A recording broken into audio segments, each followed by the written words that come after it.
കറുപ്പിലും ബ്രൗണിലും ഒക്കെയാണ് ഇവയെ സാധാരണമായിട്ട് കാണുക. നമുക്ക് ചുറ്റുമായിട്ട് വെളുത്തതോ മഞ്ഞിച്ചതോ ആയിട്ടുള്ള വളയങ്ങൾ ഉണ്ടാകാം. ചില ഇനങ്ങൾക്ക് അത്തരത്തിലുള്ള വളയങ്ങളില്ല. നിറത്തിൽ വ്യത്യാസമുണ്ട്, വലിപ്പത്തിൽ വ്യത്യാസമുണ്ട്. അതായത് ഇത് ഒറ്റ സ്പീഷീസ് ആയിട്ടാണ് ഈ കഴിഞ്ഞ 60 വർഷത്തോളം കണക്കാക്കിയിരുന്നെങ്കിലും കഴിഞ്ഞ കുറേ വർഷങ്ങളായിട്ട് നടത്തിയ ഒരു ഗവേഷണത്തിൻ്റെ ഫലങ്ങൾ 2024 പ്രസിദ്ധീകരിച്ചിട്ടുണ്ട്.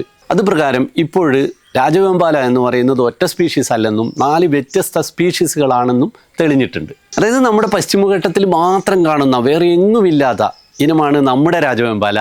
അവർക്ക് ഓഫിയോഫാഗസ് കലിംഗ എന്നാണ് അതുപ്രകാരം പേരിട്ടിരിക്കുന്നത്. കന്നഡയിൽ കറുത്ത എന്നർത്ഥം വരുന്ന കാലിയ, കളിന്ത എന്നൊക്കെ ഉപയോഗിക്കുന്ന വാക്കിൽ നിന്നും എടുത്ത പേരാണ്. നല്ല കറുപ്പ് നിറമുള്ള പാമ്പുകളാണ് നമ്മുടേത്.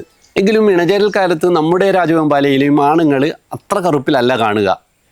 ആ കറുപ്പ് നിറം അല്പം കുറഞ്ഞിട്ടുണ്ടാവും.